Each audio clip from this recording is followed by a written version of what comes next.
Welcome to the deep dive for this week. Don't forget to visit the website at deepdiveau.net. Check out our socials and Patreon page at the Deep Dive AU.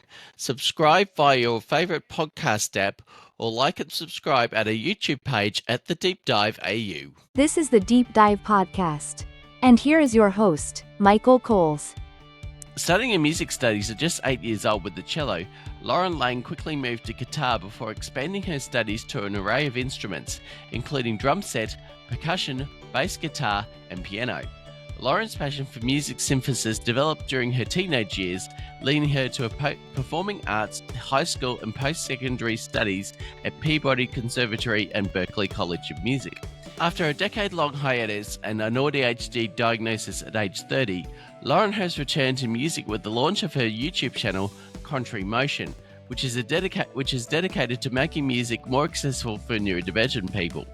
With innovative pedagogies and strategies tailored to diverse learning styles and support needs, Contrary Motion empowers viewers to engage with music on their own terms. Lauren Lang, welcome to the Deep Dive. Hi Michael, thank you for having me. I'm happy to be here. So how did you get started with creating content on YouTube? So I was diagnosed just last year in 2023 at the age of 30 with autism and AuDHD. And I've always had significant challenges, and differences throughout my whole life. When I was in kindergarten, I was fortunate enough to go to a school where they screened all the kids that were coming in for just kind of basic developmental issues. And I distinctly remember, the person who was administrating the assessment sitting down with my parents, and they were like, something is, wrong with your child. Like your child's not normal, so to speak. So I was in, speech therapy, remedial reading classes from, throughout primary school. And then I also had a lot of challenges with sensory issues. I had a lot of meltdowns. But I think the biggest thing that impacted me was just social differences. I had a really hard time making friends. I really didn't have any friends. Throughout school, even through adulthood, it's really challenging for me to, form and maintain meaningful relationships. And I think a lot of these challenges that I had became more prevalent in adulthood. I've struggled with unemployment and homelessness my entire adult life. I still struggle to, maintain relationships, to form relationships with people. And it kind of just came to a breaking point. Last year, I was working a job that, I couldn't maintain anymore. I couldn't support myself. So I actually ended up moving to a different state just because I thought, if I'd move, try something new somewhere else, things would work out. But I still had the same issues. And kind of just by luck or maybe some divine intervention, I came across a woman who was late diagnosed autistic. And everything that she was telling me, I was like, that's me. That's I have those same issues. I have those same experiences. So that led me to get an assessment. Excuse me. And, like I said, I was diagnosed with autism and AuDHD, and it's changed my life. I mean, I definitely don't regret, the diagnosis. It's made me understand much better who I am, and, how to cope with some of the challenges that I have. But it's also been very difficult post-diagnosis. The few people that I've told, it hasn't been received well by most people. And, there's very little support, at least in the United States for, people who, like me, who would be classified as ASD1.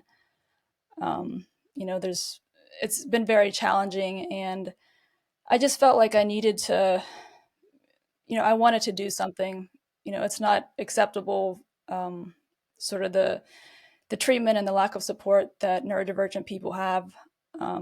And I think that, we need to do better for future generations. And I felt like the best way to do that was through content creation. Yeah, very nicely said. So, what types of neurodiversity topics do you discuss on your YouTube channel? So I spent a lot of time thinking about what kind of content I would make, what the subject matter would be.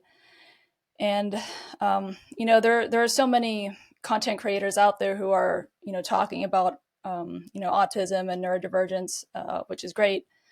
But I wanted to do something that was more specific to me and my experience. And I'm a musician. I've been playing music since I was 8 years old, and I had a lot of difficulties through the music education system, as well as in professional music. And I think music can be so important for neurodivergent people. It can help us to not only express emotion, but to process emotion. It can help us to connect and communicate with other people. It can be a healthy form of stimming and help us to regulate. So I wanted to talk about music through a neurodivergent person's perspective and some of the differences that we might have in musical skills, abilities, and how we experience music. And I think there's this romanticized narrative that the music industry and kind of music in general is very inclusive, which in some ways it is, but the reality is that the music industry and music education is still heavily rooted in neurotypical expectations and ableism. And music should be accessible for all people. You shouldn't gatekeep music. It's not just for a select few people who have certain types of abilities or who experience music a certain way. And it's not just for neurodivergent people. It goes for all disabled people. If you think about it, when's the last time you went to see a concert or a band and there was a blind person playing or somebody in a wheelchair? And it's not because that they lack musicianship. It's because those positions aren't accessible for people with those abilities. So my channel is called Contrary Motion, and it's just a resource to help make music more accessible for neurodivergent people. So, how is your YouTube channel help raise awareness about neurodiversity?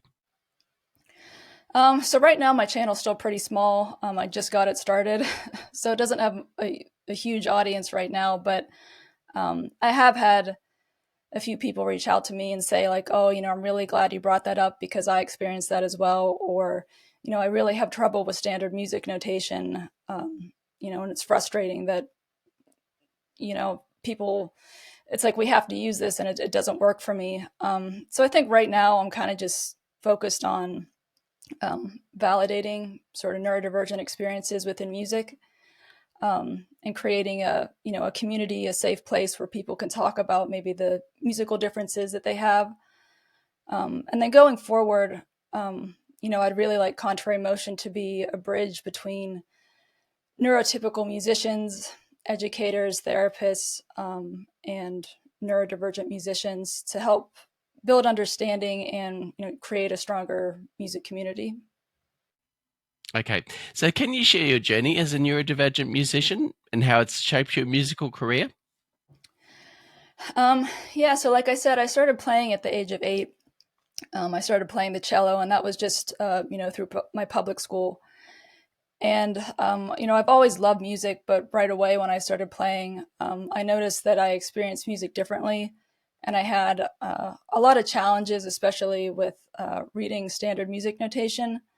I struggle with delayed processing, and I think I have dyslexia as well. So I really can't sight read music at all to save my life. Even now as an adult, it's very difficult for me. But that's kind of a requirement. That you have to read standard music notation. In music and education and as a professional. So I quickly moved from cello to guitar private lessons, which private tutors are a little more open to tailoring their teaching styles and methods to the student. So I enjoyed that a lot more. I had a lot more kind of success than that. I had a much better experience. And then I learned, throughout my adolescence, I learned a bunch of other instruments. I got into music synthesis a lot. And then when I was in high school, I went to a performing arts high school to prepare myself for conservatory and post-secondary education. And when I went to the performing arts high school, that's when I really started to notice differences that I had in my music experience, particularly around I experience a little bit of amusia, which is the inability to process or comprehend certain musical elements. So the most common one is, pitch, but it can also be like rhythm, beat or tempo, harmony, musical memory. So personally, I struggle with processing harmony, particularly if there's more than two notes played at the same time. I really can't distinguish a difference between, between those chords that are played.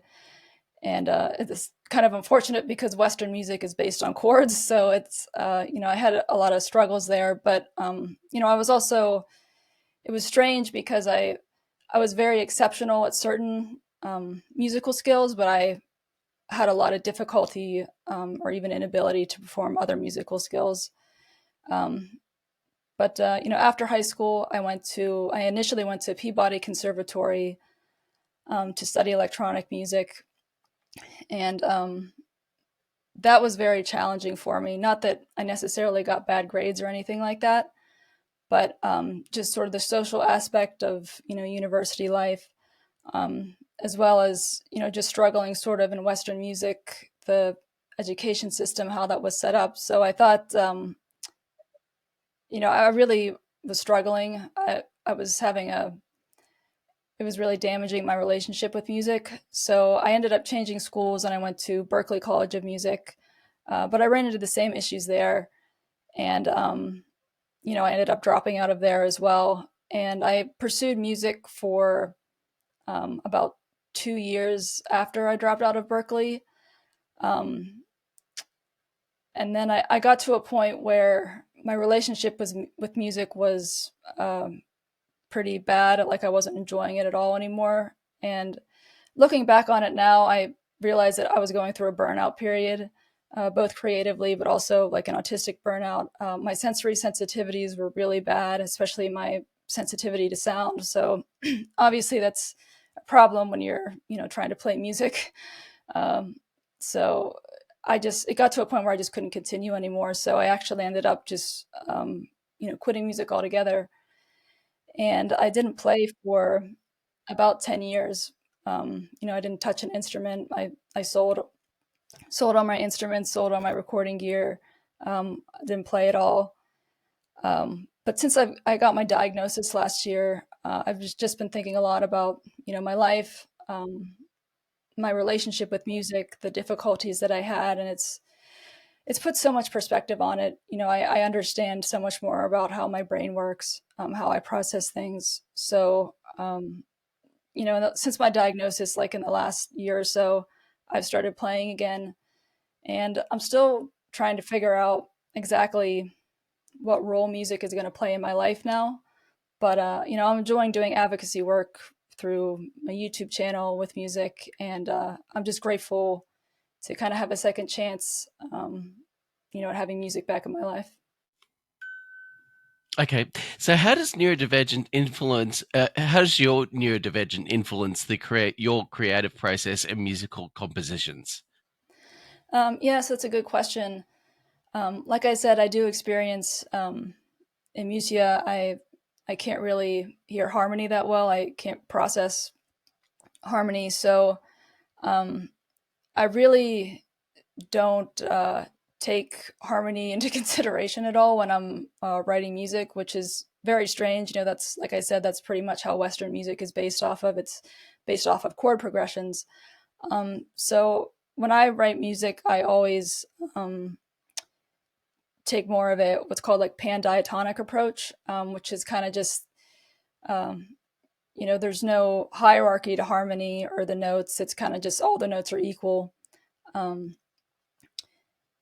So that definitely influences my compositions, for sure. And then also, I think, I don't know if it's because I can't really process harmony, but or if it's just how my brain works. But I really pay attention to. I really like rhythm and timbre, which timbre is like the physical characteristic of a sound. So it's like what differentiates the sound from a violin from a piano. So I really like music synthesis. I like designing sound. I like sound design. So that is a big part of my music composition as well. Okay, sounds good. So, how have you overcome those challenges that you have with your autism and ADHD? So I mean, I think the biggest challenges that I've had are around a lack of understanding from other musicians and teachers, as well as some discrimination. Like for example, I can remember when I was at Berklee, the initial private lesson instructor that I had, I told him that I have a delayed processing disorder, and I can't read sight music. Like I just physically can't read sight music, and he just looked me in the eye and he's like, "Oh no, you don't have a disorder. Like you just can't read music." And it's like, I've been reading music since I was 8 years old. Like I know how to read music. I just can't sight read. So we spent the entire time just working on like rudimentary like reading exercises, which, it was not helpful to me and it was kind of a waste of his time. So, I think just understanding, the differences that I do have, especially since my diagnosis, understanding how I process things, understanding how I experience music differently from others, and just advocating for my needs, for the way that I experience things, and clearly, making people aware of that, bringing understanding to them. Can you describe any specific ways in which neurodivergence enhances your musical abilities or creativity? Yeah, for sure. Being autistic, one of like a big autistic trait is pattern recognition, and that's definitely true with me. Even just in everyday life, I'm really adept at pattern recognition. So I think that definitely carries over to music. I've always just had a natural ability with, kind of picking up rhythmic patterns, and specifically, I play drum set and percussion as well. And I only started playing drum set when I was like 14 years old, which is quite late to start an instrument. But I kind of just picked it up right away. I mean, I started playing songs like a month after I started lessons. So definitely in that respect, I definitely have not like I'm a prodigy or anything like that, but I definitely have a natural talent for rhythm and rhythmic pattern recognition. And then also, um, it's hard to explain, but I experience sound very physically, like more as a physical sensation rather than a abstract perceived like pitch or a note or something like that. So I think that makes me much more aware of like timbre, like I said. It just helps me to think about music in a unique way that's maybe different than others. And it helps me maybe think outside of the box and be more creative in um, compositional contexts, as well as playing with other musicians. Okay, so how do you manage your sensory sensitivities, if any, during live performances or recordings or something like that? Yeah. So like I said, my biggest sensory sensitivities are with sound, unfortunately, and with light as well. So wearing hearing protection is definitely like a must for me. I mean, I really can't play a show without some sort of hearing protection, whether that's, filtered earplugs, or whether that's isolation headphones or an in-ear monitor system. It just helps me to, block out unnecessary sound, to keep the to keep the loudness volume down. And it just helps to lessen kind of the sensory load that my brain is processing. But also, it's kind of strange. I feel weird doing it sometimes, but like closing my eyes when I'm playing, that actually helps me a lot too, just to block out kind of unnecessary sensory information. So those two things. And then also I think, prior to a performance or even just practicing, I like having kind of a routine to get myself in kind of a very calm state, so I'm not starting a show or a practice session that, I'm like hyped up. I'm kind of overstimulated to begin with. I like to be very calm. So just having a pre-practice or a pre-performance routine to kind of get me in a calm state to start playing. Have you found any particular instruments or genres of music that resonate more deeply with you as a neurodivergent individual? Absolutely. Like I said, I gravitate more towards rhythm and timbre, so that definitely influences my musical tastes, as well as sort of the instruments that I prefer to play. So I do play guitar, as I said, but I definitely gravitate towards like drum set and percussion, especially when playing, in musical settings where the music is mostly based on harmony, just because I don't get much out of it, and it's a little more difficult for me to play sometimes. I definitely prefer to play, percussive or percussion or drum set in those situations. But also synthesizers. I really love music synthesis, and I think that's kind of grown out of my love for timbre, and being really focused on timbre. And then as far as music genres, I think probably the first music genre that I really fell in love with was actually heavy metal. And I think that's because heavy metal has a pretty prominent, it has pretty prominent drums most of the time. It has a pretty prominent beat. So I think that's why I gravitated towards heavy metal music. But, then I got into electronic music, and most recently I've actually really enjoyed studying maqam, which is the musical system of Arabic music. And it's very different from Western music and how Westerners think about music and music theory. So it's very much focused more on melody and rhythm. It doesn't really use harmony, so it matches a lot more with my the natural way that I think about music. So yeah, I've been really enjoying that. Okay, so what strategies or tools have you developed to cope with the unique demands of being both a musician and a neurodivergent individual? I think probably the biggest thing that's helped me, especially since my diagnosis, is identifying and understanding my unique musical skill set. I am very good at some musical things, but like I said, I can't process harmony. So understanding, how I process and experience music has been, really instrumental in kind of repairing my relationship with music, and me developing my artistic voice. And I think using that or applying that to musical situations, sort of understanding where I fit in any given musical situation. So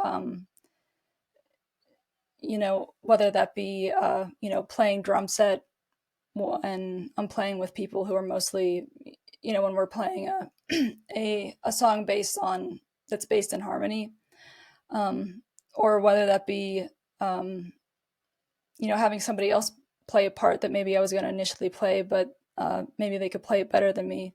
Maybe I'd be better off playing a different part. So yeah, just identifying my musical skills, and then applying that to the musical situations that I'm in. Okay, so what obstacles can neurodivergent students face in music education, and how can music education be more inclusive for neurodivergent students? I could honestly probably spend an entire podcast talking about this because it's a lot. There are a lot of challenges that I face personally in music education, but a lot of challenges and discrimination that other people I know have faced as well. And I think a lot of that is because Western music education is based on, or is largely based on, technical virtuosity. And, technical skills are important. Don't get me wrong, they definitely are important as a musician. But the problem with that being the main focus is that, it's leaving people out who don't have those abilities. There are, it's a very specific set of standards that not everybody can meet. Not everybody processes music the same way. So if you don't process music or express music according to the standard of Western music that has developed over the last few hundred years, you're basically told that you're a bad musician, and you can't really, you'll never be a professional musician. You'll just be a bad musician, and that's just not true. So, I think at a base level, I think that needs to change. I think if there was more of a shift to artistic development rather than a focus on technical virtuosity, I think that would open the door up for a lot more unique musical abilities to be included. But another area I also think that music education could be improved is better use of technology. And by technology, I mean, like using tablets so students could use colored music, or they could use an alternative notation system. But I also mean technology in the way of the instrument itself. There's a pretty big stigma in music education that electronic instruments or electronic music is like a lesser form of playing, or a lesser form of musicianship, which is also not true at all. I wish we could break that stigma, and I wish teachers would use electronic instruments more, because they can be not only helpful but sometimes necessary for people who have issues with motor coordination, or have physical differences, or who have delayed processing. So I wish they would include technology both as educational tool as well as electronic instruments. I think that would be very helpful as well. Okay, so can you speak about the importance of mental health and self-care in your life and career as a neurodivergent musician? Yeah, that's a great question. So before I had my kind of 10-year hiatus in music, I was definitely not taking self-care and mental health into consideration. As an autistic person with ADHD who has a tendency to hyperfocus and fixate on things, music kind of just totally consumed my life. And, there were days where I just wasn't feeding myself. I was so focused on music that, everything else in my life kind of just went to the wayside. So, since I've started playing again, mental health and self-care have definitely been at the forefront. And I think, specifically with me, but I think it could help a lot of other neurodivergent people as well, is setting up boundaries, which is kind of contrary to how a lot of neurotypical people approach music. A lot of neurotypical people, they'll be like, well, I have to practice for at least 2 hours today. But, for myself, I have to put time limits on my practicing. Otherwise, I just be, I might practice for 4. I could go all day really, if I don't have time constraints, and scheduling breaks and things like that, checking in with myself, making sure that I'm not spending too much time, hyper focusing on music, spending time in my other special interests, spending time investing in relationships and things like that. So, definitely setting up boundaries, I think, is important to, promoting a good music experience as well as a good relationship with music. Okay, so what advice would you give other neurodivergent individuals who aspire to have a career in music? So if I had to give advice to somebody, I would probably say it can be very difficult. Music is a very demanding art form. And it can be really discouraging sometimes, especially, when you experience differences, to be successful in music education, whether you're just starting out or even as a professional musician.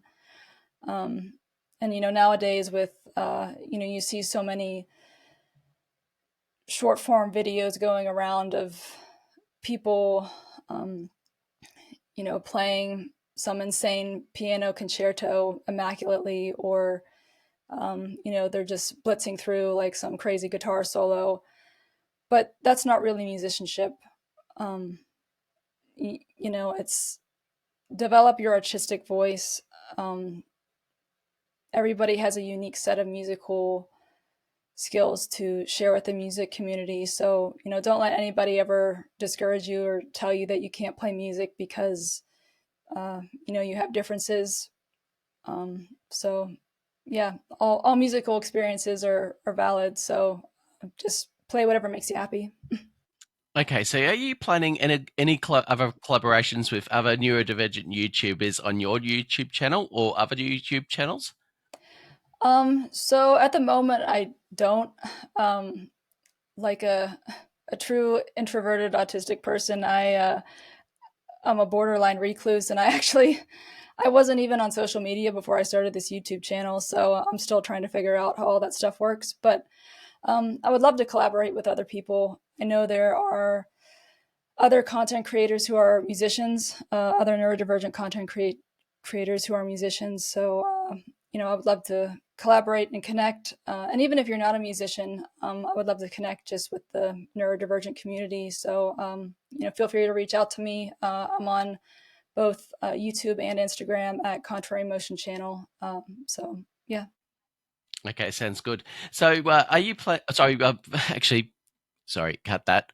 Final question: if you would like to offer one piece of advice for any neurodivergent person, what would that be? Well, I'm still kind of early, I guess, in my neurodivergent journey. But if you suspect that you're neurodivergent, or you recently found out that you're neurodivergent, it's difficult. There are a lot of great things that come with being neurodivergent, and with getting a diagnosis, but there are many challenges.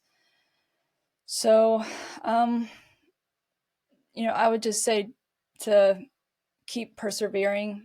There's going to be some dark days, there's going to be some dark times, but there are people out there who are going to genuinely, accept you for who you are. There's a whole community of us who, want to connect and want to be around people who, who share our experiences. So, I would say to persevere through, any difficulties that you may be having right now, because, there is goodness in the world. You just have to find it. Okay, sounds good. So on that note, thank you, Lauren Lang, for joining us in the Deep Dive podcast today. Thank you so much, Michael. It was a pleasure being here. Why don't you check out Lauren Lang's YouTube channel at www.youtube.com/@contrarymotionchannel.